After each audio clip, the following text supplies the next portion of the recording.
A very good evening to all our viewers and welcome to Primetime News. We're coming to you live and direct from the Newsfirst studios here in Colombo. For the Newsfirst team, I'm Azra Hassan. Good evening, Joel. A very good evening, Azra. Very good evening to all our viewers. I'm Joel Outskoon. We start off today with a look at the headlines. Heroin worth over 1 billion rupees seized from Kolpiti. Pumpkin farmers in Anuradhapura take to the streets. Instructions from the President to formulate a national program to control the spread of the Sena caterpillar. Samples of the pest sent to America. Sunil Adunetti reappointed as chairman of COPE.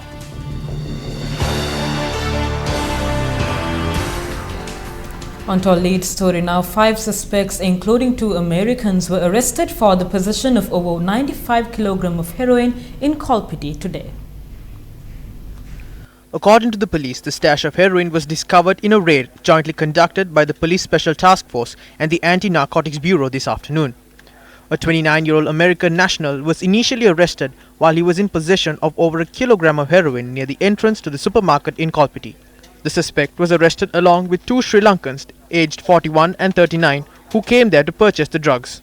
They are residents of Hikkadua. The luxury vehicle used by the suspects was also seized. Police discovered a set of keys with a tag carrying the address of a luxury apartment complex along Terrace Road in Kolpiti when they searched the American national. The police then raided the apartment complex and discovered the stash of heroin and 2 other suspects, a 45-year-old Afghan and another American national. Over 95 kilograms of heroin were discovered inside 4 travel bags. According to the police, the drugs seized was valued over 1,141 million rupees. Police also seized 9 cell phones, 3 laptops, and a passport belonging to the foreign nationals who were at the apartment complex. The American national and the drugs in his possession were taken into custody today. It was in 1994 that a similar incident had taken place previously. An Afghan national and heroin in his possession were taken into custody today. During 2018, 42 foreign nationals were taken into custody for the possession of heroin. The 5 suspects taken into custody today have been detained at the Police Narcotics Division for further interrogation. The police department was gazetted under the President after the 26th of October last year. Since then, the police have seized around 600 kilograms of drugs in the island. Since the shift in government on the 8th of January 2015, up until the 26th of October 2018, the police department was under the purview of the Ministry of Law and Order, and the portfolio was held by a member of the United National Party. They repeatedly stated that they would take a tough stance against fraud, corruption and crime. The Police Financial Crimes Investigation Division was created based on these promises. However, the general public of the country are skeptic as to if proper action was taken against large-scale fraud and corruption during the past 4 years. We have discovered 3 bank accounts in Dubai. We discovered 5 accounts belonging to the Rajapaksa family, secretaries and the chairman and another minister. We are taking steps to recover this. We know about the accounts in Hong Kong as well. This is the money that was taken through the MIG deal. This is the bank that was used for the MIG deal. We know about all of this. Now we have to take diplomatic steps to recover this. Although ministers made such bold statements, saying that they are aware of the bank accounts that hold the money stolen from the country, in the end, these very same ministers embarked on business ventures with people accused of fraud. It seems as if the police have expedited law enforcement. The police are working towards conducting drug busts as well as curbing crime in the country. The police FCID informed the Fort Magistrate today that the investigations into the central bank bond scam that was delayed for many years have now begun. The police FCID also informed court that they have information to confirm that the EPF suffered a loss of over 8 billion rupees due to the bond scam. Although there is room for these scams to be forgotten as time passes by, the people of this country continue to be hopeful that the perpetrators of these massive scams will be brought before justice. The Employees Provident Fund managed by the Central Bank has lost a staggering 9.2 billion rupees on its stock portfolio up to June 2018. Quoting a report from the agency, newspaper reported that the stocks were purchased during different times. but among the most controversial were those made at the height of the stock market bubble that ended around 2011. Since 2008 to 15, when the Rajapaksa regime, there was a big fraud inside dealings and some stock exchange shares bought by the EPF. Today, that value have been decreased more than 10 billion. Since 2015, there was a fraud during the stock market, inside dealing with the stock market.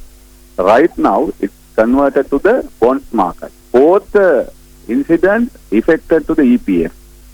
This money belongs to the workers.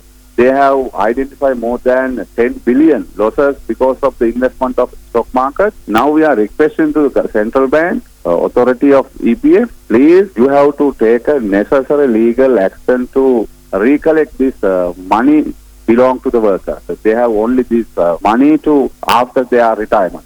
The Employment Provident Fund holds the hard-earned money of the general public of this country. Responsible officials have continued to turn a blind eye as the money in this fund continues to be misappropriated in the billions.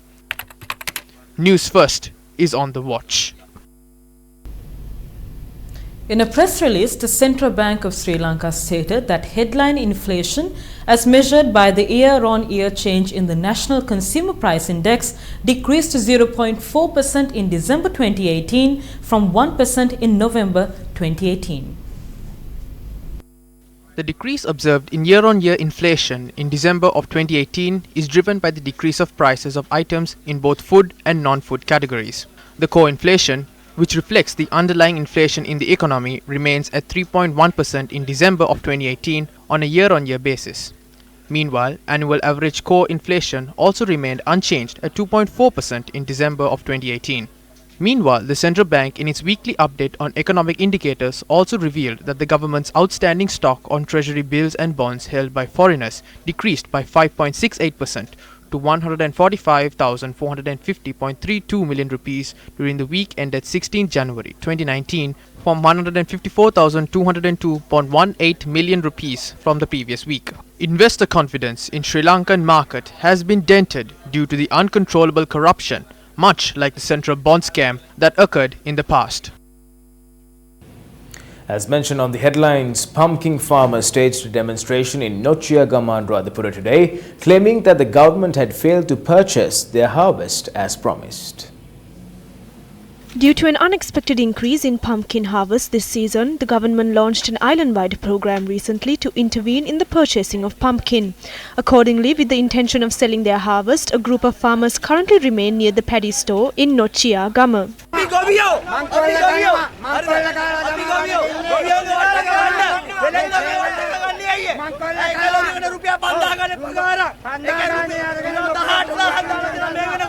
අපිට අංක දීලා තිබුණේ 36 ඊට පස්සේ ඊහවස දුන්නා 43. එයාලගේ හිතවතොට ඊට බහැර දුන්නා දීලා. දැන් මගේ 36 තිබිලා මොකටද මේ 43 දුන්නේ? බලන්න උදේ ඒක කූරු කම්පැනි කමන්නේ කරන්න කියලා. ඊයේ උදේ ඉඳන් ඉන්නේ මේ. ඊයේ උදේ ඉඳන්. දැන් වාහනේ හයර් එක දැන් අද ඊයේ දවසට දෙන්න ඕන අද දවසට දෙන්න දැන් අද බාන්නත් නැහැ හෙට බාන්නකුත් නැහැ. Police intervened while the group was protesting outside the storage facility. දැන් මෙතන නිලධාරීන්ගේ හිතවතුන්ගෙන් බඩු ගන්නවා. හරි. ප්‍රොවිඩන්ට් සේවා නීතිගුණකාරීතුමායි. දැන් මෙතන එනවා ඒගොල්ලන්ගේ දෙපාර්තමේන්තුවෙන් කරන වැඩක් නේ. ඒගොල්ලෝ ඇවිල්ලා කතා කරන්නේ ඕගොල්ලන්ගේ ගැටලු කියලා කුණුකාරීතුමා ආපුවම කතා කරන්නේ. එතකන් ඕගොල්ලෝ කාමකාරී පොඩ්ඩක්. Following the arrival of the Deputy Commissioner of Agrarian Services in Anuradhapura, the accused agricultural officer was also present.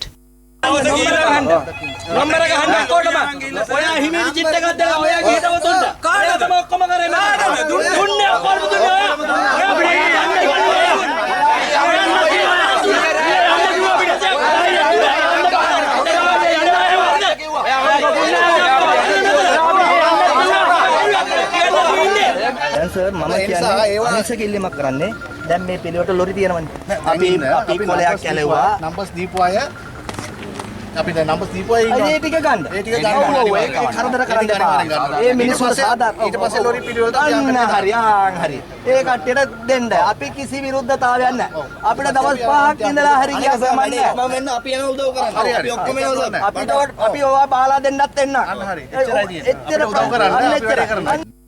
Meanwhile, MPs of the opposition allege that pumpkin is being purchased to the tune of various political agendas. We witnessed the Minister of Agriculture purchase pumpkins at 30 rupees per kilo. Only 10 million has been allocated for this. So 333,333 kilos of pumpkins can be purchased. 1,500 kilos of pumpkin can be purchased from one farmer. In that case, pumpkin can only be purchased by 222 farmers, which means only 10 farmers from one Grama Seva division. The politicization of the agriculture sector has been proved in a very unfortunate manner. These 10 farmers must be members of the UNP. This is what happens in Anuradhapura. We request the government to discontinue such activities that deceive the people. Even the purchasing of pumpkin has been halted from today. In more local news, President Maithripala Sirisena advised relevant government authorities to commit themselves efficiently to eradicate the fall armyworm menace as a person who is preparing to fight a war. The President has instructed to implement a national program to eradicate the fall armyworm menace at a meeting which was held at the Presidential Secretariat in the morning. He has advised to develop a pesticide system together with both state and the private sector. He further said that the President's Special Task Force should meet daily and make prompt decisions to eradicate the menace. According to the President's Media Division, the President has decided to appoint coordinators to the President's Special Task Force. They are Deputy Minister Ajith Manna Peruma, Additional Secretary to the President, and a representative from the Ministry of Plantation Industries. The Sena caterpillar menace was subject to a debate in Parliament today. The debate took place following a statement made by the opposition leader Mahinda Rajapaksa. I request the House to focus their attention towards matters such as informing the farmers immediately regarding the spread of the Sena caterpillar epidemic and the threat it poses to their crops and cultivations, the provisions of compensation to all farmers following an estimation of damages caused to their crops. We must also look into writing off the debt of farmers whose crops have been devastated and the provision of fertilizer and seeds for their next season, as well as sufficient monthly financial incentives to farmers until their next harvest. I believe that the measures taken by the Prime Minister and his government will be conveyed to the House by the respective Minister of Agriculture, Rural Economic Affairs, Livestock Development, Irrigation, Fisheries and Aquatic Resources Development. At this very moment, the President, along with the ministers, are holding discussions with the relevant authorities as to how the Sena caterpillar menace should be addressed. Due to the former President's inquiry, we will submit a detailed explanation tomorrow. We request that a special meeting be held considering everyone's ideas and opinions. We too can present facts during this meeting. This matter must be debated in Parliament one day. All of this, including compensation, was discussed during today's cabinet meeting. We can debate all week. Debating over this matter is not what is important. The farming community is already facing severe difficulties. They started to cultivate following a 3.5-year drought. Farming was done by obtaining bank loans with interest. The farming community is in debt. The situation is such that they are about to take their lives. We must provide relief to them immediately. The Sena caterpillar species spreads to Sri Lanka due to importation of corn seeds in 2018. Therefore, sir, we request that the names of those who approved and permitted such importation and the report of the quarantine unit to be disclosed in Parliament. A large number of families in Sri Lanka live by corn cultivation. Today, so many families are struggling financially. We request the Prime Minister and the government to look into these issues as well. I suspect that the spreading of the Sena caterpillar species is an effort to cripple the present government, similar to the creation of Namal Kumara in the recent past. During the past 3 years, several cultivation areas, including the upcountry region, faced severe drought. I asked the minister to look into this issue and identify whether the opposition had any link to the drought as well. This is the report of the committee that inquired into the brawl in Parliament, presented their report to the Speaker today. Chairman of the committee, Deputy Speaker Ananda Kumarasiri, said that the Speaker will send the report to the Attorney General. The AG's advice will be sought on the future course of action against the MPs who have been accused in the report. The report has implicated parliamentarians representing the United People's Freedom Alliance, the United National Party and the Janata Vimukti Peramuna. The Speaker appointed this committee under the chairmanship of Deputy Speaker Ananda Kumarasiri to look into the brawls that took place inside the parliamentary chambers on the 15th, 16th and 17th of November. Under the Act, we have submitted a report on those who interrupted the Speaker in performing his duties. There is no room for punishments to be meted out here. The Honourable Speaker will examine it and take a decision on the matter. We have named all of them. Tension erupted in Parliament on the 14th of November after Tamil National Alliance MP M.A. Sumandiran presented a motion to suspend all standing orders. Your attention, Honourable Speaker, to Standing Order 135, and I am moving that the standing orders be suspended for today's sitting. And as you can see, if this is moved by somebody other than a Minister of the Cabinet of Ministers, it shall be decided by a division in the House. So as I move that the standing orders be suspended for the day.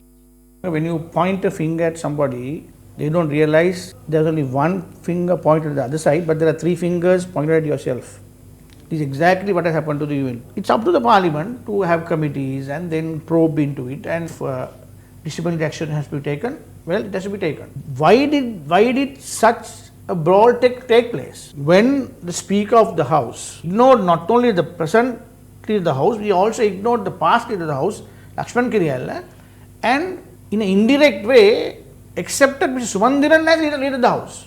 Mr. Sumandiran played the role of the leader of the House, which is not acceptable to Parliament. When such things happen, naturally parliamentarians tend to behave in a manner that is not suitable for Parliament. But it is the Speaker's decision to accept Mr. Sumandiran as the unofficial leader of the House that led to all these things. Then see what happened.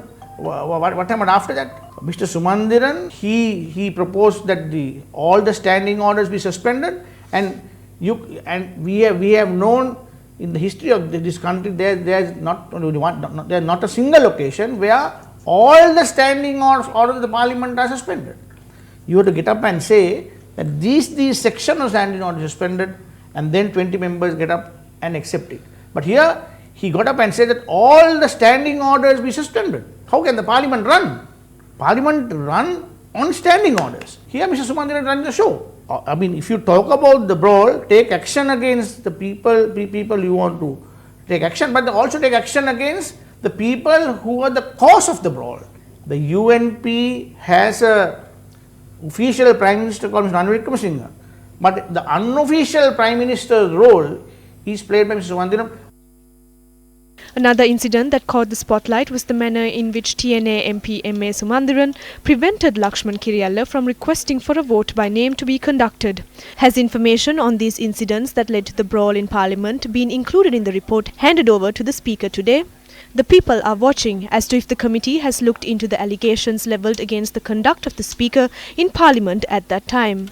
However, the general public are unsure as to if this report will also be swept under the carpet, much like the report on the central bank bond scam, which was prevented from entering the public domain after it was sent to the Department of National Archives. Will parliamentarians elected by the people's vote and funded by taxpayer rupees take action against themselves and against their violations of discipline?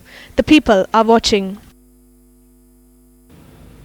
Sunil Handuneti has been appointed as the chairman of the COPE, or the Committee on Public Enterprises, once again. 15 members of the COPE committee were announced in Parliament on the 11th of January. Accordingly, the committee consists of MPs Rauf Hakim, Sujiva Senasinghe, Dr. Harsha De Silva, Ajit P. Pereira, Vasantalu Vihare, Ranjan Ramanayaka, Ashok Abesinghe, Andhra Yapa, Lakshman Seniviratna, Chandasiri Gajadira, Mahindananda Alutgamage, Dayasiri Jayasekara, Ravindra Samaravira, Sunil Handuneti, Mave Senadiraja, and Jayanta Samaravira. The committee that convened today unanimously appointed Sunil Handuneti as the chairman of the Committee on Public Enterprise. The COPE is still a committee that presents its reports in Parliament. Since the central bank bond scam, our only task was to present our reports in Parliament. However, as per the standing order, we are capable of summoning an individual involved in bribery or corruption even after the respective individual has retired. The support of the MPs is compulsory to achieve this task. Accordingly, we will prepare a plan and work according to it in the future. Parliamentarian Vasudeva Nanayakkara and government party exchanged heated up arguments during a debate regarding the Investigative Commission Amendment Bill. I made another complaint. That was 2 years ago regarding the Prime Minister. Now a statement regarding that was taken. Now it has been more than 2 years. We still don't know what happened to it. So what I say is that the mechanism to implement law is dysfunctional. The person I filed a complaint against is now arriving. He is talking to the leader of the House. And that is you, Prime Minister. The Bulletin Commission also made few recommendations against him. The recommendations were not implemented. The Prime Minister went before every commission and provided statements. He gave statements, but he did it by getting the questions beforehand. He got the Attorney General to send the questions. No cross questions. We also saw what questions were asked. When the Prime Minister was called before the Bulletin Commission, he gave his statements and answered cross questions for 2 hours. There is no such recommendation. He has been acquitted. What I referred to was the instance when he had gone before the Bond Commission and he knew the questions but he did not answer the cross questions. It is useless questioning those who do not know the difference between the Bulletin Commission and the Bond Commission. You are left with one option, and that is to run away, not just from the Parliament or from the country. When the Commission makes the revelations and law is being enforced, he will lose his civil rights. If the recommendations were implemented, he would have lost his civil rights. Although it is removed from the Hansard, you cannot make people of this country forget it. Recommendations of the commissions will take away his civil rights. You should present the verdict of the court. At the end, all of you hide in courts. That is your last resort and your refugee camp. You cannot go before the people.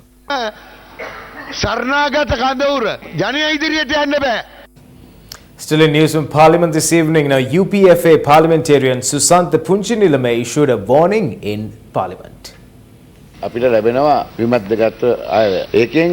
We get money from a consolidated fund. I had prepared for some of these funds to be distributed in the Agbogama village under the purview of the Kantale Divisional Secretariat at 28 different places on the Poya Day. A person attempted to assault me. I informed the police via the 119 hotline about 3 times. The police did not come.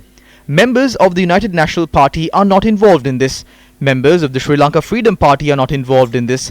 The Muslim Congress, the JVP, none of these party members were involved in this. But 4 MPs from a different party are trying to twist this story. If while I'm working in my district, someone threatens me, my family, or anyone with me, I will take my pistol and use minimum force for self-defense.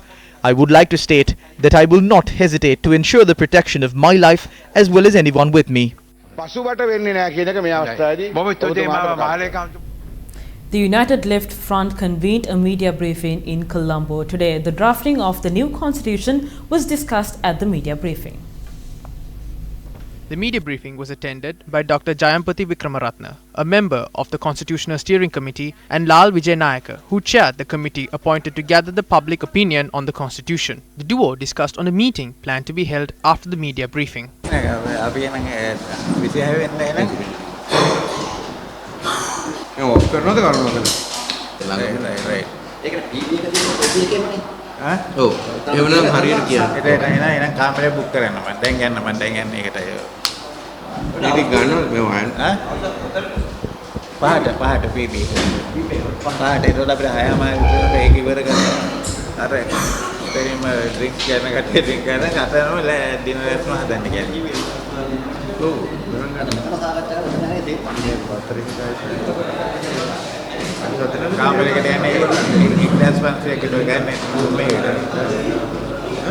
Was this the same manner in which these same individuals who spearheaded the draft of the 19th constitutional amendment had acted? The chief prelates have already raised questions on the draft that has been presented. Do not forget that the people are watching you. Opposition leader Mahinda Rajapaksa expressed these views during a religious event held at the Kolpiti Juma Masjid today. Some say there is no constitution. The Prime Minister says it is not a constitution. Another group says that this is not a draft of the new constitution. If so, what is it? We are not aware of this. As we have repeatedly stated, this is the implementation of an agreement between Ranil Wickremesinghe and Sumanthiran. The people are being fooled. From one hand, the Sinhalese and the Muslim communities are being fooled, and on the other hand, the Tamil communities in the north are being fooled. උතුරේ ඉන්න දෙමළ ජනතාව රවට් වෙනවා. ජනතාව තමයි මේක නාට්‍ය ගන්න ඕනේ. අපි අතර සමගියක් තියෙන්න ඕනේ. ජාතියක් වශයෙන් ආගම් වශයෙන් අපි සමගියෙන් යන්න ඕනේ. එහෙම නැතුව මේ වැඩි කරන්න බෑ. ව්‍යවස්ථාවක් ඕන, ව්‍යවස්ථාව මොකක්ද ඕන කියන එක තමයි ප්‍රශ්නේ. In a bid to promote coexistence between all religions, the Kalpiti Juma Masjid was open to the public today, granting people of all faiths the opportunity to experience the Muslim culture. We say to people of all communities that we can resolve any issue through joint discussions. There are a few people who instigate problems and contribute to diversion among communities and live by racism. There is another group who use racism to engage in politics. Today's program is about joining hands with all communities. Former Defence Secretary Gotabaya Rajapaksa appeared before the special trial at bar at the Colombo High Court today. The case filed against former Defence Secretary Gotabaya Rajapaksa and 6 others over alleged misappropriation of 33.9 million rupees in public funds for the construction of the D.A. Rajapaksa Memorial Museum was taken up today. Indictments against the defendants were read out in open court. Attorney at Law President's Counsel Romesh De Silva, filing preliminary objections, stated that under the Judicature Act, the special trial at bar can only hear cases filed against special cases of financial fraud and corruption. The counsel argued that the Special High Court does not have the jurisdiction to hear this case, as it only involves the misappropriation of 33 million rupees. While President's Counsel Romesh De Silva made submissions on the matter for about 2 hours, Deputy Solicitor General Dilip Piris, representing the prosecution, informed court that he needs time to respond. The Deputy Solicitor General said that publicity stunts staged by the accused by arriving at the court premises accompanied by official and unofficial security personnel with defenders and backup vehicles has intimidated witnesses of the prosecution. He added that they expect a determination from court on the matter. The case was postponed till the 31st of this month. The prosecution requested that I make no statements here, so I must respect their request. The opening of the 15th South Asian Economic Students Meet 2019 was held yesterday. The event will come to close tomorrow. The event was organized by the Department of Economics of the University of Colombo in collaboration with the World Bank. A progressive liberalization of India-Sri Lanka air services has yielded tangible benefits. There are direct connections between Colombo and 14 Indian cities with almost 150 flights per week, resulting in India becoming the largest source of tourists to Sri Lanka. However, connectivity in the rest of the region remains a challenge. Sri Lanka is negotiating an FTA with China. If this is successfully completed, Sri Lanka will have preferential access to the markets of China, India and to Europe under the GSP Plus scheme. This is unique. No other country in the world has preferential access to these 3 massive markets. When we talk about development and growth, we focus on getting our fiscal policy right, monetary policy right, and taxation policy right. But besides being extremely important, the society's development also depends on the social norms and mindsets of the people, because trust among people do well economically. So World Bank says 399 million people live under $1.25 per day. The region also faces serious structural impediments. South Asia has lowest trade penetration. Total goods trade with South Asia could be worth 67 billion rather than current 23 billion. This is a region divided despite a long history together. And it's divided on trade, of course, and there a lot of opportunities are being missing. But the only way to overcome this trust is through people-to-people relations. The event concluded with a panel discussion moderated by the Research Director of Verite Research.